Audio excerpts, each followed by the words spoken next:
जय हिंद। आप सभी स्टूडेंट को स्वागत है आप सभी छात्रों का आज की क्लास में। प्यारे बच्चों, आज की क्लास में हम साइंस के बहुत ही महत्वपूर्ण और वीवीआई ऑब्जेक्टिव क्वेश्चंस को याद करने वाले हैं। ये क्वेश्चन आप सभी बच्चों के मैट्रिक परीक्षा 2025 के लिए बहुत ही महत्वपूर्ण है। और बता दें, ये सारे प्रश्न बिहार बोर्ड के द्वारा मैट्रिक की परीक्षा में भी कई बार पूछे भी गए हैं, इसी के लिए ये सारे प्रश्न महत्वपूर्ण हैं। तो चलिए जल्दी से आज की क्लास को शुरू करते हैं पहले प्रश्न के साथ। पहला प्रश्न है बच्चों, एसिटिक अम्ल एक दुर्बल अम्ल है क्योंकि। ठीक है, क्वेश्चन है एसिटिक अम्ल एक दुर्बल अम्ल है क्योंकि। ठीक है, तो चलिए प्रश्न देख लिया, अब इसके आंसर को देखें।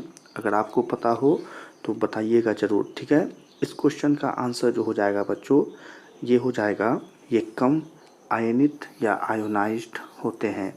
ठीक है, इस क्वेश्चन का आंसर क्या होगा बच्चों?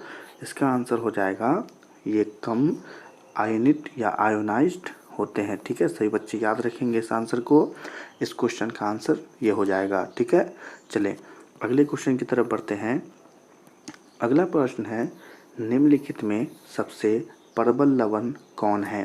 क्वेश्चन है, निम्नलिखित में से सबसे प्रबल लवण कौन है? ठीक है, तो चलिए इस क्वेश्चन के आंसर को देखते हैं। और इस क्वेश्चन का आंसर हो जाएगा बच्चों NaCl। ठीक है बच्चों, क्या हो जाएगा इसका आंसर? इसका आंसर हो जाएगा NaCl, यानी प्रबल लवण कौन है? NaCl। ठीक है, याद रखना है। चलिए अगले क्वेश्चन की तरफ चलते हैं। अगला प्रश्न है, दांतों को साफ करने के लिए दंत मंजन या टूथपेस्ट प्रायः कैसा होता है? क्वेश्चन है, दांतों को साफ करने के लिए दंत मंजन या टूथपेस्ट प्रायः कैसा होता है? ठीक है, तो इस क्वेश्चन का आंसर जो हो जाएगा बच्चों, वो हो जाएगा क्षारीय। ठीक है, याद रखना है सही बच्चों को इसके आंसर को। क्या हो जाएगा? इसका आंसर हो जाएगा क्षारीय, और ये काफ़ी महत्वपूर्ण भी है।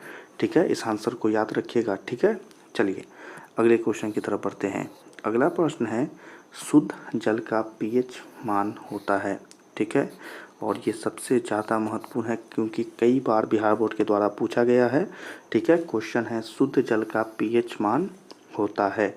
तो इस क्वेश्चन का आंसर बताएंगे सही बच्चे। आपको इसका आंसर तो पता होगा ही। इसका आंसर हो जाएगा 7।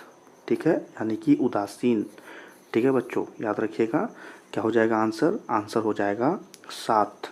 चलें अगले क्वेश्चन की तरफ चलते हैं। अगला क्वेश्चन है, जब CO यानी कि कार्बन मोनोऑक्साइड, ठीक है, कार्बन मोनोऑक्साइड गैस को पानी में घोला जाता है तो विलयन का पीएच कितना होता है? क्वेश्चन है, जब कार्बन मोनोऑक्साइड गैस को पानी में घोला जाता है तो विलयन का पीएच कितना होता है? और इस क्वेश्चन के आंसर को भी देख लेते हैं। इसका आंसर जो है बच्चों, वो हो जाएगा 7 से कम। ठीक है, क्या हो जाएगा आंसर? आंसर हो जाएगा 7 से कम। ठीक है, चलिए अगले क्वेश्चन की तरफ चलते हैं। अगला क्वेश्चन है, कली चूना का रासायनिक सूत्र क्या है? क्वेश्चन है, कली चूना का रासायनिक सूत्र क्या है? तो चलिए इस क्वेश्चन के आंसर को देखते हैं, और इसका आंसर हो जाएगा CaO। ठीक है, क्या हो जाएगा आंसर? आंसर हो जाएगा CaO। ठीक है, यानी कि कैल्शियम ऑक्साइड। चलिए अगले क्वेश्चन की तरफ बढ़ते हैं। अगला प्रश्न है, निम्नलिखित में से किस विलयन का उपयोग दीवारों के सफ़ेदी करने के लिए किया जाता है? क्वेश्चन है, निम्नलिखित में से किस विलयन का उपयोग दीवारों की सफ़ेदी करने के लिए किया जाता है? ठीक है, चलिए आपसे बहुत बच्चों को ही पता होगा कि दीवारों को पेंट करने के लिए भी हम यूज करते हैं। तो हम किसका उपयोग करते हैं? हम यूज करते हैं CaOH2। ठीक है, CaOH2। ठीक है, सभी बच्चे याद रखेंगे इस आंसर को। ये भी बहुत ही वीवीआई क्वेश्चन है, CaOH2, कैल्शियम हाइड्रोक्साइड। ठीक है, चलिए अगले क्वेश्चन की तरफ बढ़ते हैं। अगला क्वेश्चन है, निम्नलिखित में से कौन सा बुझा हुआ चूना है? क्वेश्चन है, निम्नलिखित में से कौन सा बुझा हुआ चूना है? और इस क्वेश्चन का आंसर भी बताएंगे सही बच्चे। तो यहाँ पर इसका आंसर भी देख लें। इसका आंसर हो जाएगा CaOH2। ठीक है, CaOH2।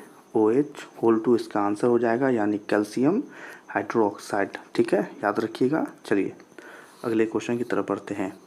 अगला प्रश्न है लवण NaCO3 का जलीय विलयन का pH कितना होता है। क्वेश्चन है लवण NaCO3 का जलीय विलयन का pH कितना होता है। चलिए इस प्रश्न के आंसर को देखें, अगर आपको पता हो तो ज़रूर बताइएगा। इसका आंसर हो जाएगा 7 से अधिक। ठीक है, और क्वेश्चन के आंसर देने का भी प्रयत्न करें। ठीक है, अगर आपको आंसर पता हो तो ज़रूर इसका आंसर दीजिएगा। इसका आंसर हो जाएगा 7 से अधिक। चलिए अगले क्वेश्चन को देखते हैं, अगर आपको इसका आंसर पता हो तो ज़रूर बताइएगा। क्वेश्चन है एसिटिक अम्ल का IUPAC नाम है। क्वेश्चन है एसिटिक अम्ल का IUPAC नाम क्या है। तो इस क्वेश्चन का आंसर बताएं, क्या हो जाएगा। इसका आंसर हो जाएगा एथेनोइक अम्ल। ठीक है बच्चों, क्या हो जाएगा आंसर। आंसर हो जाएगा एथेनोइक अम्ल। ठीक है, चलिए अगले क्वेश्चन की तरफ चलते हैं। अगला प्रश्न है निम्नलिखित में से कौन सा आयन लाल लिटमस को नीला कर सकता है। क्वेश्चन है निम्नलिखित में से कौन सा आयन लाल लिटमस पत्र को नीला कर सकता है। और इस क्वेश्चन के आंसर को देखते हैं बच्चों। तो यहाँ पर अगर आपको पता हो तो इस आंसर को जरूर बताएंगे। इसका आंसर हो जाएगा OH-। ठीक है, OH- इसका आंसर हो जाएगा। ठीक है, सही बच्चे याद रखेंगे और इसे याद कर ही लेंगे। चलिए अगले क्वेश्चन की तरफ बढ़ते हैं। अगला प्रश्न है कोई विलयन नीले लिटमस पत्र को लाल कर देता है तो इसका pH संभवतः क्या होगा। क्वेश्चन है कोई विलयन नीले लिटमस पत्र को लाल कर देता है तो इसका pH संभवतः क्या होगा। ठीक है, नीला लिटमस पत्र को क्या कर देता है, लाल कर देता है, तो इसका pH बताइए। तो इसके आंसर को भी देखते हैं बच्चों। इसका आंसर आपको पता हो तो ज़रूर बताइएगा। इसका आंसर हो जाएगा 5। ठीक है, क्या हो जाएगा 5, यानी कि यह कैसे प्रकृति का है, अम्लीय प्रकृति का है, यानी कि यह एसिड है, एसिड। ठीक है, क्या है, एसिड है। ठीक है, इस आंसर को याद रखेंगे। चलिए अगले क्वेश्चन की तरफ बढ़ते हैं। अगला प्रश्न है ऑक्जेलिक अम्ल का प्राकृतिक स्रोत निम्नलिखित में से कौन है। क्वेश्चन है ऑक्जेलिक अम्ल का प्राकृतिक स्रोत निम्नलिखित में से कौन है। और इस प्रश्न का आंसर तो आपको पता होगा ही, जरूर बताइएगा। इसका आंसर हो जाएगा टमाटर। ठीक है, और ये भी बहुत ही VVI क्वेश्चन है। ठीक है, सही बच्चे याद रखेंगे। क्या हो जाएगा इसका आंसर। इस क्वेश्चन का आंसर हो जाएगा टमाटर। चलिए अगले क्वेश्चन की तरफ चलते हैं। और अगला प्रश्न है एक छात्र जांच परख नली में लिए गए सोडियम बाइकार्बोनेट के तनु विलयन में सार्वभौम सूचक की कुछ बूंद मिलाता है। ठीक है, कुछ बूंद मिलाता है तो निम्नलिखित में से कौन सा रंग दिखेगा। ठीक है, तो चलिए अगर ऐसा आप कुछ प्रैक्टिकल लैब में करते तो आपको कौन सा रंग दिखता, आपको रंग दिखता नीला। ठीक है, यानी कि आकाश की कलर का, यानी कि नीला हो जाएगा इसका सही आंसर। और सही बच्चों को याद भी रखना है, यह प्रश्न भी काफ़ी बार बिहार बोर्ड में पूछा गया है। ठीक है, चलिए अगले क्वेश्चन की तरफ चलते हैं। अगला प्रश्न है एक जांच परख नली में लिए गए विलयन में एक लोहे की कील को डुबाया गया। ठीक है, आगे है आधे घंटे के बाद यह देखा गया कि विलयन का रंग परिवर्तित हो चुका है।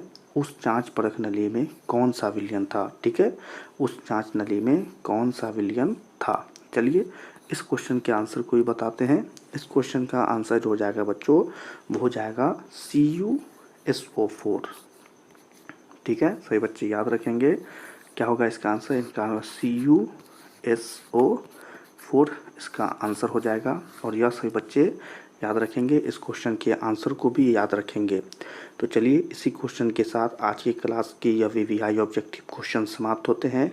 आप सभी छात्र इन सारे प्रश्नों को जल्दी से याद कर लीजिएगा। ठीक है, तो आज की क्लास को समाप्त करते हैं। क्लास पसंद आई हो तो इस क्लास को लाइक कर दीजिएगा। और अभी तक हमारे चैनल को अगर सब्सक्राइब नहीं किया है तो चैनल को सब्सक्राइब करके बेल आइकन को ऑल पर सेलेक्ट कर लें। आज की क्लास आपको कैसी लगी कमेंट में ज़रूर बताएं और अपने दोस्तों के साथ इस क्लास को ज़रूर शेयर भी करें। सभी छात्रों से मिलेंगे अगली क्लास में, तब तक के लिए आप सभी छात्रों को जय हिंद।